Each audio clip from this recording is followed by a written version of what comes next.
I thought we'd beat Brighton this weekend. I mean, I don't know why you would have I wasn't thought that. massively Nobody confident thought about that. it, but I just thought our home form was better than our away form. I'm an eternal optimist, but trust me, that optimism has been well and truly ever battered refer to you, out of my me. good friend, as an eternal optimist. Of all the what? things, not an eternal I optimist. say we're going to win the league every year, mate. Yeah, but that's fake. That's fake. it's not fake, Hope. That's fake. It's not fake. It's not. It's kind of satire at this point. You tweet it and it's kind of gets laughing emojis. No, it Satire. doesn't. You tweet it with a laughing No, emoji. Yeah, exactly. I'm tweeting. 21 is I'm coming. serious. Haha. Just because other people It's like you're not seeing that till 2035, mate.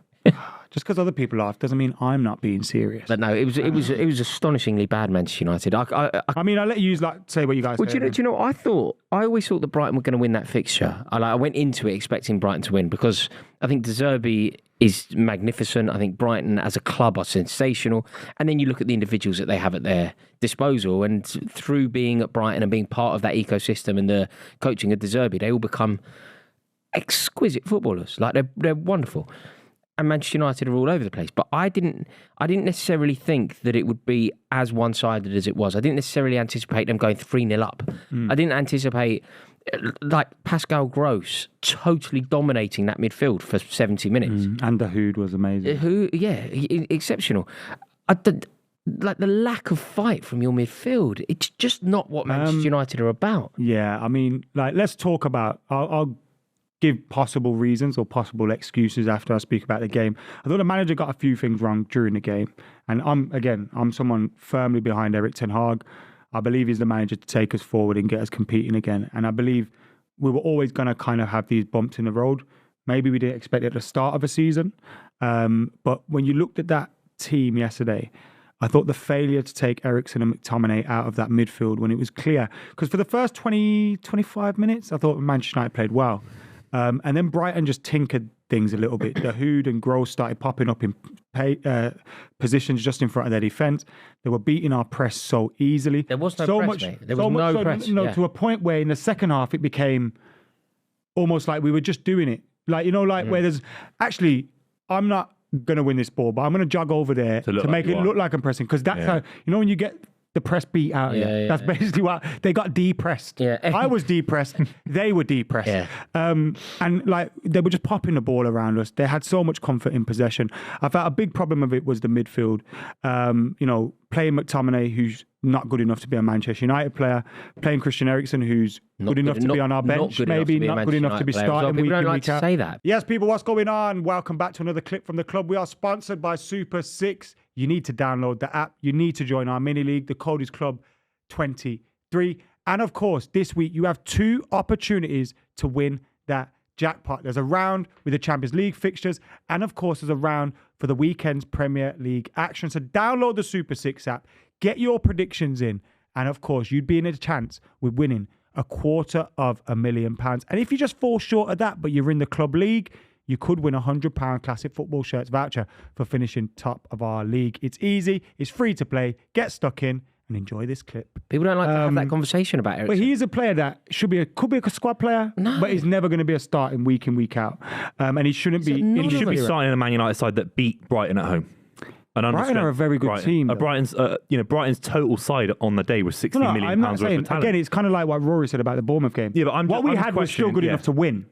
Yeah, exactly. But I'm just giving why we did it. You said about McTominay. Got outfought. Yeah. McTominay was hiding consistently.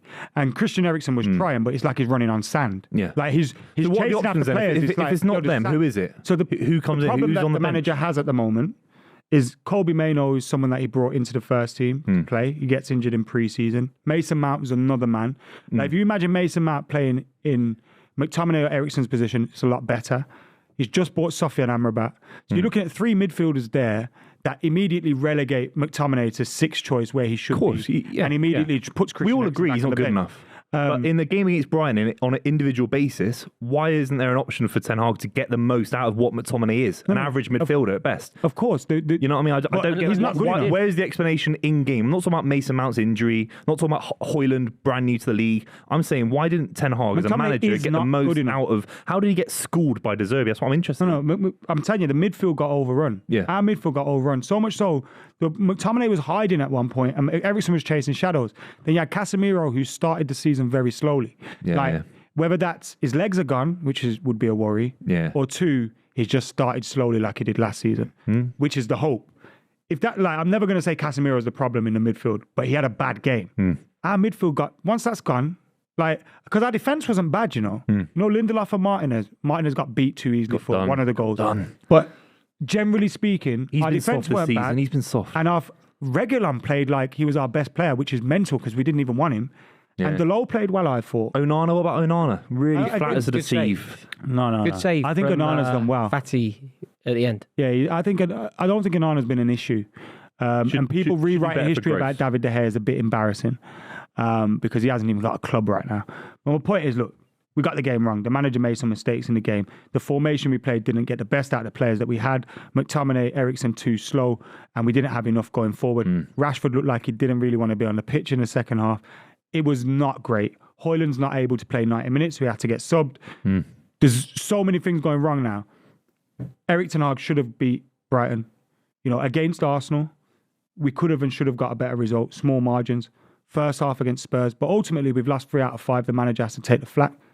But as a fan who likes to be optimistic, who likes to look back and go, right, we've got X amount of players who have still got to come back into the fray. Like, we've still got to bring those players back in. Yeah. And when we do, I expect we'd be a lot better than what we are now. But right now, it doesn't look like we're a better team than we were last season. And that's a worry. You've gone backwards. You've got this sort of mess over on the right wing that's created by many situations. Well, yeah, you've got... And again, like, these issues, like, the Greenwood issue, again, United could have handled it better. But it's an issue. The Anthony issue, again, United maybe could have handled it better, but it's an issue.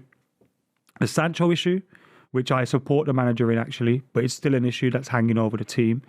The ownership issue, still not resolved. No one knows what's going on there. There's a lot of instability. That affected, and again, it's not an excuse for losing against Brighton, but it impacted our season because we had financial fair play issues. We had to loan Amrabat, who we wanted to, all those things. Like, that affects your preparation for the new season. What are you going to do over there, though? Do you think Rashford can swap wings? Do you think it's right to put Fernandes out there? I think it's a case of, I think Amrabat's going to come back soon. Mount's going to come back soon. And once you see that, you'll be able to rest Casemiro at times, which will hopefully mean he's better when he does play. And your midfield should become a lot more solid because, again, I hate to reiterate it, and I'm not blaming him for the result against Brighton. McTominay is not good enough. And Christian Eriksen should be on the bench to come on to take set pieces every now and then. Like, we can't be starting with those two, especially when Casemiro's not there. So I really do think that midfield area did not protect our back line against Brighton at all. And it did not supply our front line. If you're trying to win a Premier League, which all Man United fans are trying to say that they want to do, obviously it's a massive institution. There are points in the season where your best centre-back, your best midfielder are going to be injured.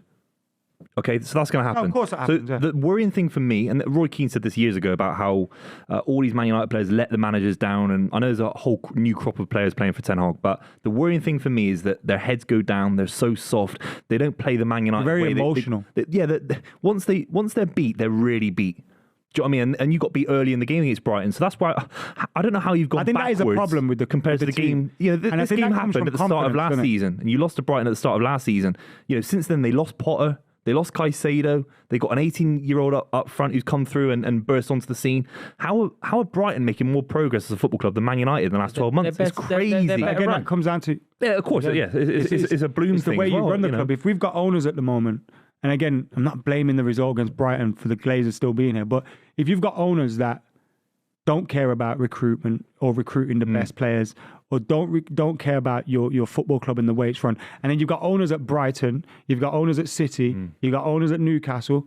It feels like, I know Kroenke's had his issues at Arsenal, but it feels like there's a new kind of wave there of owners and structures where they're trying to get the best out of their football club. Erik ten Hag is deciding who we sign, who we scout.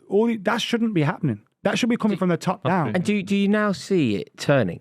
Like, is there, because what's happened is for Manchester United, like with regards to your next fixtures and stuff, because what's happened is you've got into a situation now where you've lost to Tottenham, which isn't really acceptable, but with understanding who Tottenham are now kind of makes a bit of sense. Arsenal, kind of fair enough, both away from home. But what's happened with the Brighton result is that you've lost at home.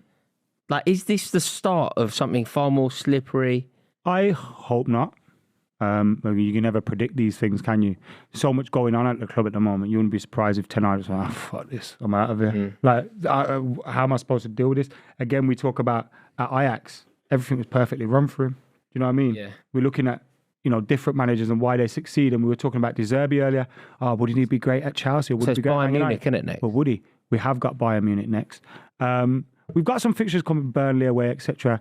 And I do think, look, the Brighton game, we were awful.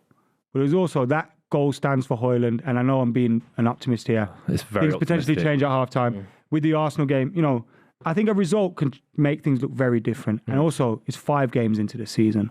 I'm not panicking. I think this manager will turn it around. I think there's a lot of distractions at the moment, and we just need to settle the ship, calm down, and we'll be fair. It's very sad to feel like a league campaign just it's over, mate. done and dusted. Yeah, it's over. Like the over hopes are before it's top begun. four. The Champions League will be over in Munich, I think, as well. Yeah. No, we beat them.